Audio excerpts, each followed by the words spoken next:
Son las 10 de la noche y es la hora de opinar. Hoy comienza la semana y como todos los lunes tendremos nuestra mesa de debate con Héctor Aguilar Camín, Jorge Castañeda y Javier Tello para analizar un tema fascinante con muchas ramificaciones para el mundo entero, incluyendo a México.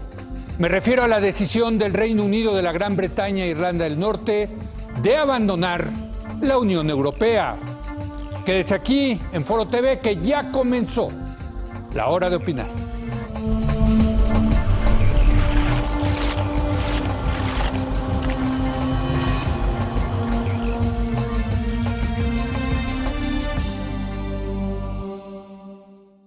Muy buenas noches Héctor Aguilar Camín. ¿Qué pasó, Leo? ¿Cómo estás? Javier Tello. Leo, buenas noches. Y desde Nueva York, Jorge Castañeda. Jorge, ¿cómo estás? Buenas noches.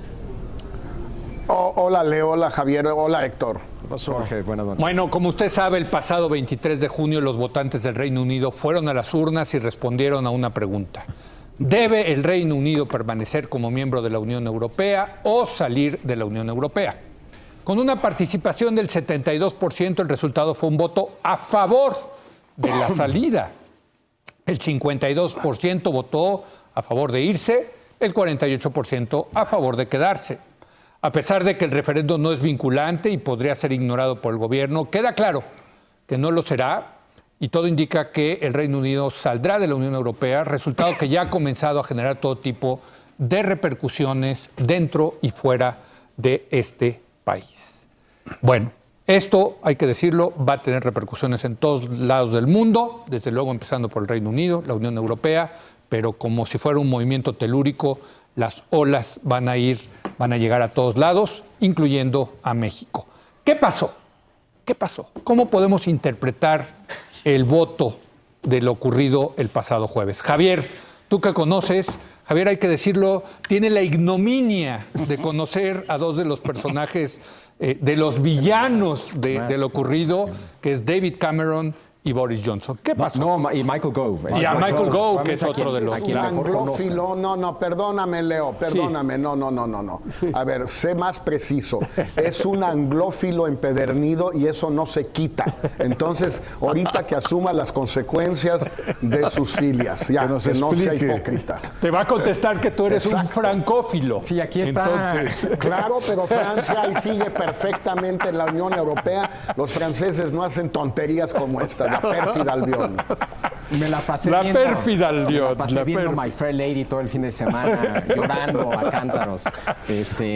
No, sin lugar a duda, como decías, un evento de la mayor importancia para Inglaterra, para la Unión Europea, para Occidente y como resultado de todo ello, para el mundo entero. Y yo creo que hay muchos temas aquí. Primero, creo que vale la pena tratar de explicar por qué se votó como se votó.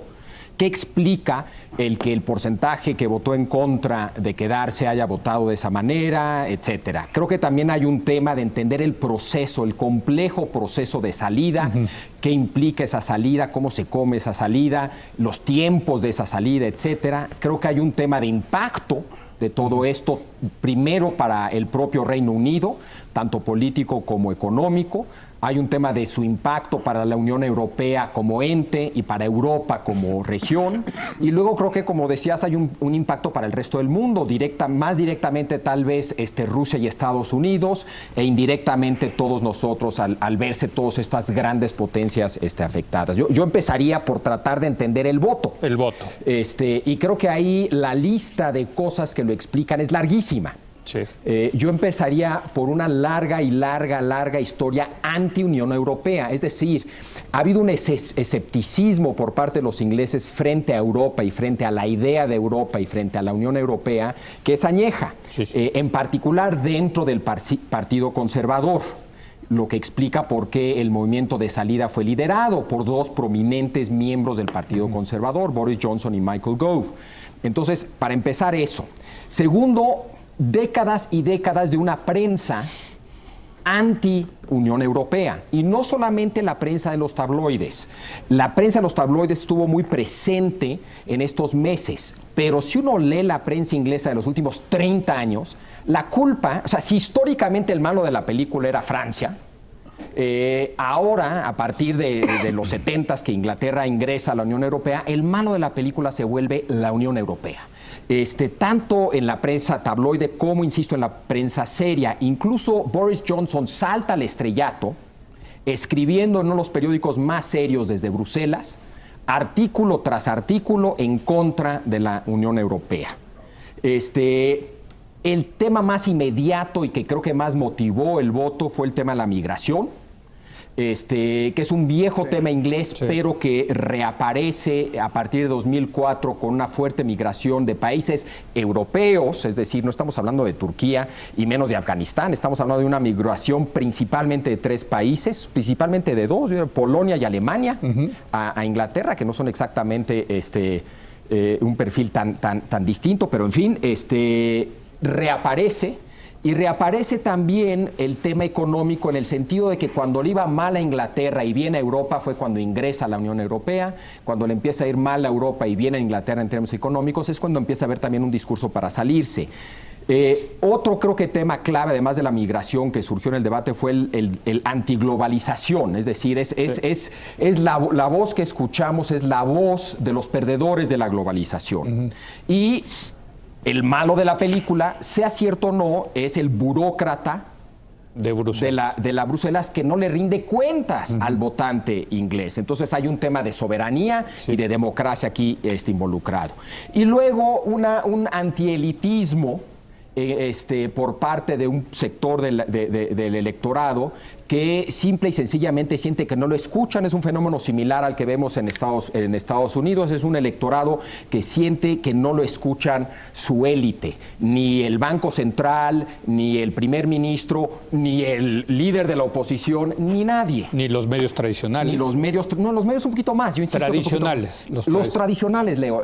Pero hay que decir, pero espérame, estoy de acuerdo contigo que dices que los periódicos eran euroescépticos, los serios, pero en esta campaña los periódicos serios, sean de izquierda o de derecha, estaban a favor de permanecer en la Unión Europea. Sí, sí tomaron una postura muy clara. Y están en el lamento absoluto. Sí, pero totalmente. que quede claro, la pésima campaña a favor de quedarse.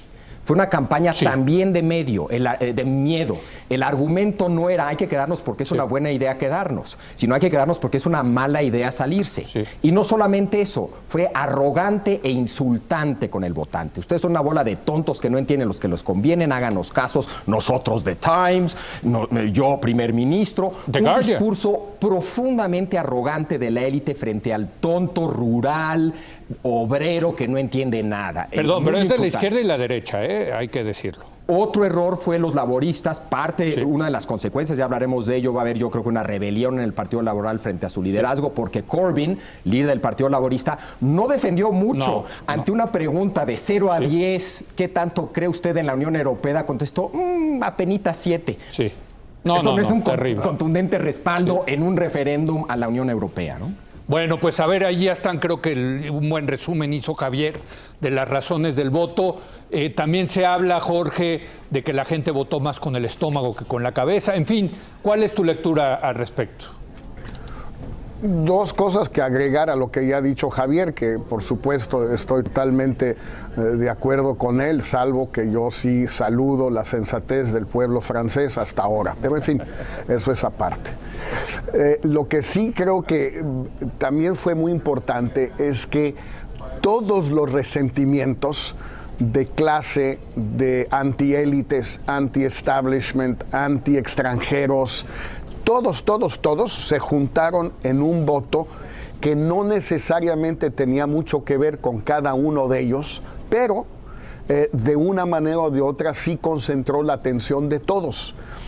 Y este sentimiento anti-establishment o anti-status quo puede provenir de los 5 años de austeridad de Cameron, puede provenir del deterioro de los servicios públicos de estos años, incluyendo el Servicio Nacional de Salud, puede provenir de resentimientos antipolacos, antisirios, que no llegan los sirios, están todos atorados en el Eurotúnel debajo de la Mancha, no llegan, pero los ingleses temen que lleguen y no confían en que los franceses no los dejen llegar, y así sucesivamente.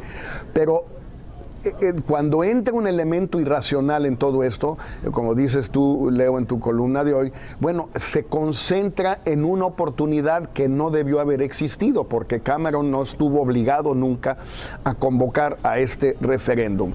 Agregaría un elemento nada más rápido, que es que también hubo muchas falsas premisas, muchas mentiras de los partidarios del Leave, de irse, que ya hoy están empezando a revelarse. La primera fue este anuncio de que los 350 millones de libras por semana que el Reino Unido le paga a Bruselas, ya no las iba a pagar y todo iba a dar al Servicio Nacional de Salud. Sí.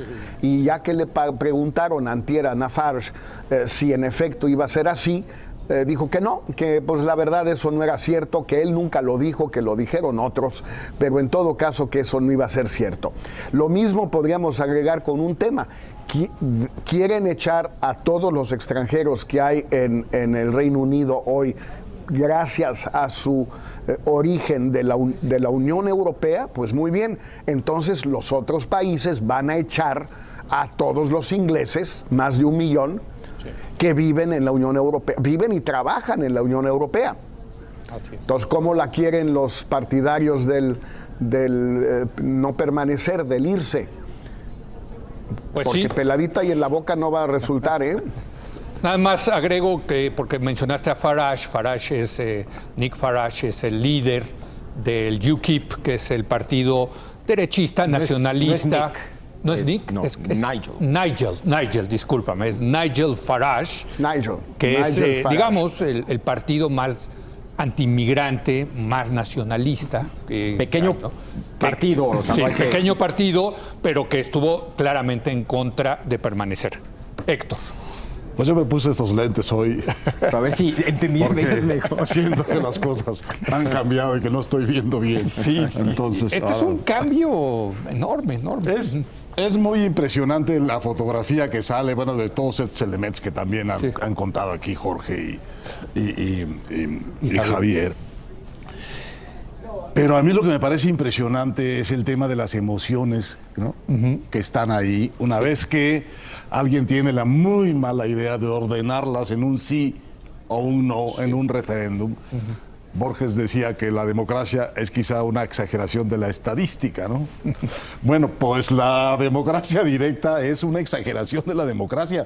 Una cosa tan compleja como puede ser esta relación larga, complicada, pero sobre todo muy compleja, espiritualmente, culturalmente, económicamente, de la Gran Bretaña con Europa y viceversa, de pronto la pones en la mesa y dices, a ver, sí o no, y entonces te aparece un retrato que probablemente es también falso.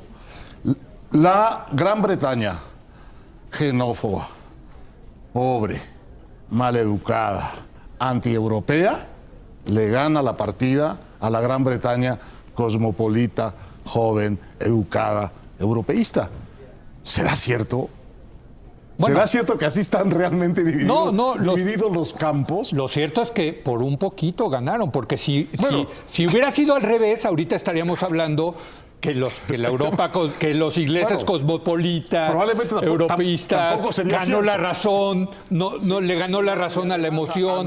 ¿A dónde queda Escocia ahí? Claro. Bueno, sí. Luego, las consecuencias. Sí. Lo único moderno que tienen los escoceses es el whisky. No, y a Gareth Bale. Y los buenos... Gareth Bale es de Gales. Es de Gales. Y los buenos whiskies no son tan modernos. Entre menos moderno, mejor el whisky. Entonces, las consecuencias son increíbles. Para empezar, para México, ¿eh? Así, a la pasadita, nada más para México. Ayer ajustaron la previsión de crecimiento de México en 6 décimas. Sí. De 2.7 a 2.1. Nomás hacia la pasadita. El desplome de la libra y el estado de alerta de los mercados y de las empresas radicadas en Gran Bretaña es terrible. Sí. Hoy apareció una encuesta de los directores de empresas. Bueno, que les están preguntando en qué están pensando. Bueno, 3/4 partes están pensando en irse de la Gran Bretaña. de los directores de empresas, de los, Sobre todo de los la ejecutivos. parte financiera, Bueno, los bancos. Es un asunto terrible. Luego, la consecuencia política es probablemente la desaparición del Reino Unido. Si la cosa sigue así, ¿qué va a hacer Escocia? Que acababa de votar quedarse en el Reino Unido para quedarse en la Unión Europea.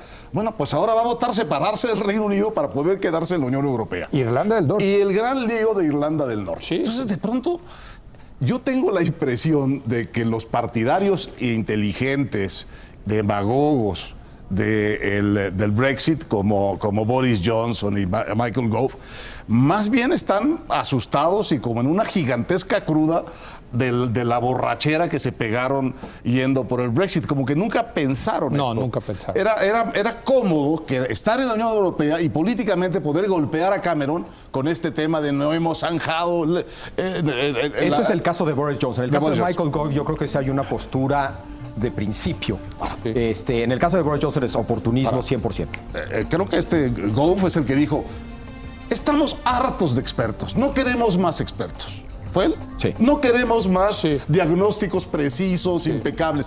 Ya estamos Voten hasta con la acá. tripa, Vamos a voten votar con la tripa. con la Y tripa. ahora yo creo que estará un poquito arrepentido. Bueno, vamos a hacer una breve pausa y vamos a regresar a ver las implicaciones de esto, comenzando con el tema de un país que queda dividido. Claramente dividido. Porque pudo haber sido para el otro lado. Pero lo cierto es que el Reino Unido más bien es el reino dividido. Regresamos en un momento más.